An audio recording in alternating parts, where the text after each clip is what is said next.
Hello everyone, my name is Naomi. Welcome back to my channel. I just wanted to pop on and just say happy Easter to everyone. I know that everyone is at home celebrating their holiday and it's kind of a non-traditional holiday, but it's still, I'm finding this holiday to be very enjoyable. Normally we have huge Easter dinner with a lot of work and a lot of cleaning and a lot of stress for me, and then Easter services at church. And so for me, this is literally the greatest holiday ever because I literally made spaghetti for lunch. It was great. Spaghetti, quick, easy, and then quick, easy cleanup afterward. So, best holiday ever. Now, this week, I want to know what you guys are reading. What are you reading this week? Because I know on lockdown, we're all looking for ways to entertain ourselves since most of entertainment is shut down. So let me know in the comments what you're reading and let's talk about what I'm reading this week. And we may do this every weekend where I mention what I'm reading. So let me just grab my books here. So I got some books and some magazines. Okay, so first of all, I am in the middle of reading The Omnivore's Dilemma. Been wanting to read this for quite a while, and I am not disappointed. It's a really great book. And yes, I'm reading 2 books at a time. I do that sometimes. I know it's weird. Should finish one and then start another one, but I'll have The Omnivore's Dilemma done before I ever have this one done. I am reading The Complete Guide to Aspergers Syndrome. I find it a good thing to educate myself. When my son was 7, he was diagnosed as ADHD because he's just like super hyper all over the place, like crazy hyper. And we fought for years. I had all the books. I read all the things. I did all the right things to help a child who is ADHD. All of the things. Because that's what I do.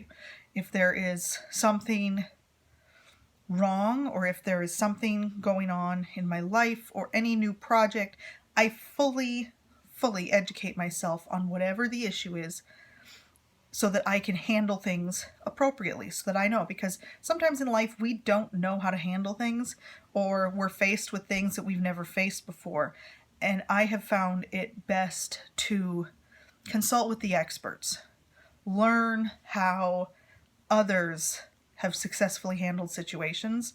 So I had this massive collection of ADHD books. I tried all the things. My son was on the medication, never worked. Kid was all over the place. Didn't matter.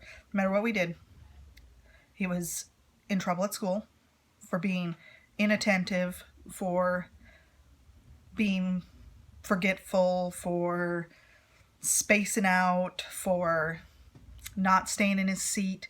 So school has been an adventure, and the thing that I've learned about public school is they are geared toward neurotypical children, normal, average children, and they are not good with children who are gifted like my son is, or a little bit different, like my son is.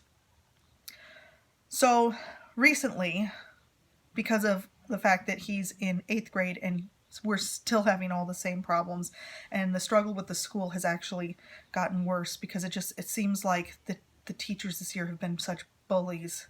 They've been horrible. You don't ask a child who's different, why can't you be like everybody else? That's cruel. That's putting them in a situation where they can't learn. They're set up to fail. No matter what they do, it's not good enough.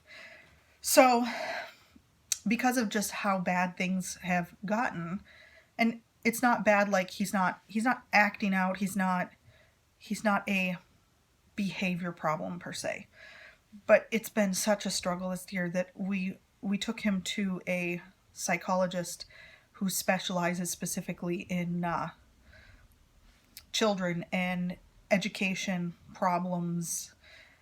So she did a complete and total psychological evaluation and testing and everything, and we found out that the reason that nothing ADHD ever worked with him was because he's not ADHD. My son is very gifted. He is highly intelligent. She said he's the next Bill Gates or Steve Jobs if we can get him in an environment where he can learn. And in the environment he's in, he can't learn.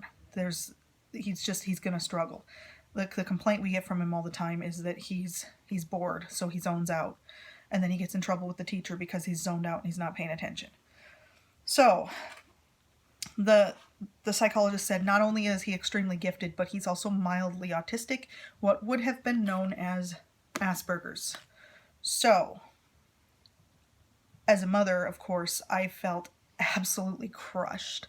Just so crushed, because we have spent so many years stuck on this diagnosis that we thought was right, and I educated myself on how to take care of him and how to help him as a child who's ADHD, but to find out that we got it wrong all these years and that's why he's struggling, it was a little bit disheartening, because as a parent, I feel like I failed my child because we had the wrong diagnosis and we didn't do the right things to help him because we didn't know that we were doing the wrong things and that the diagnosis was wrong.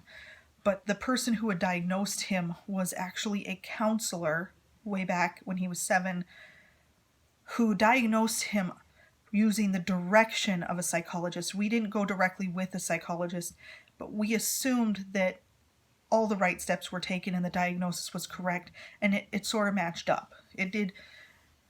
And even the psychologist said it would sort of look like ADHD if you're looking from the outside looking in. Anyone who would look at him would think this child's ADHD because he's hyper, he's all over the place, and he doesn't pay attention. And she said the problem is that it's just because his brain works so ridiculously fast because he is so smart that he can't stay focused. And if they're moving too slow and if the topics don't interest him, he can't focus on them. So he zones out and then he gets in trouble, and the teachers send him to the principal's office saying that he's defiant simply because he can't pay attention.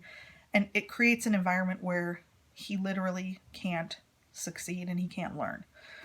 So now that we know the diagnosis, I am educating myself on how to help my son succeed. And it feels like it's late and it feels like I failed him. But I also feel like I have to get this right. I have to learn this. I have to learn all of this, and I have to learn it like yesterday, because I want him to get the best possible help. And we are looking into a gifted school. We'll either go with a gifted school or homeschool is the option we're going with at this point, because public schools just are not equipped to handle gifted students. They don't know how to teach them. They aren't trained to. A public school teacher is trained how to teach average children. That is what all of their focus is on. And they also have some training on special education students. What they're not taught is how to help a gifted student. Now, my son, even though he has a mild form of autism, he does not qualify for, say, a 504 or an IEP, and it's because of how high his IQ is. It is assumed when a child has an IQ at the level that my son is at, that they are smart enough to learn coping skills and to be able to function. So I have bought him some books that will help him learn to relate to neurotypical children, because that's one of the struggles we have, is that he doesn't relate well to other kids his age. So he doesn't socialize much. He kind of sticks to himself. He's a loner. But anyway, this was supposed to be a talk about books that I'm reading, and here I go into this rant about my son's diagnosis, and I totally went off topic. So I guess now you know what we're going through and what we're dealing with, and what we've been dealing with lately is I've spent a lot of time at my son's school. I have spent a lot of time fighting with teachers. I've spent a lot of time fighting with a principal, and now we're in this lockdown and I have been homeschooling him, and all of a sudden the kid is writing, the kid is reading, the kid is doing whatever assignments I ask of him. I'm homeschooling him and he's producing work. I can tailor the curriculum. I can tailor his learning to what he will learn, what he's willing to learn, and I can even give him more advanced work, which is what he needs. In the public school, they're very rigid. You follow the curriculum. This is it. You will do this, and you will do it on this timeline, and you will do it with all the other children.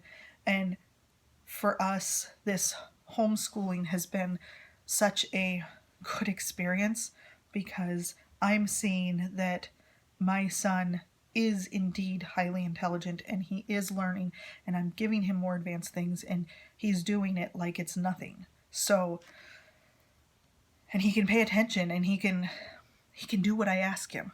So it's been great being home and doing the homeschooling thing, and I'm really loath to send him back.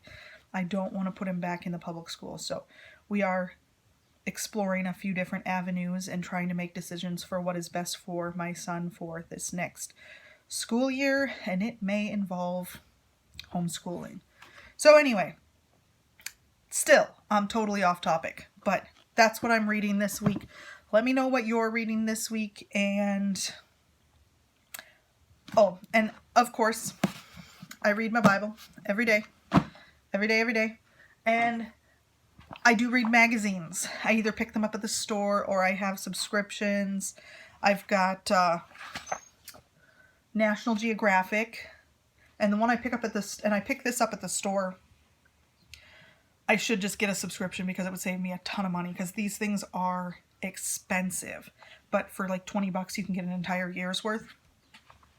Another one I pick up at the store is the Backwoods Survival Guide. My son is very interested in all of this survival stuff, and this one's about living off the land, and I'm very interested in living off the land because we have goals to homestead and do all that good stuff eventually. We want to get out into the country and raise our own food, do our own gardening, all that fun stuff. So those are the things that I am reading about right now.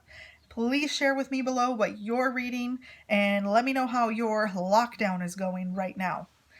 Have a wonderful Easter, and I will talk to you guys later.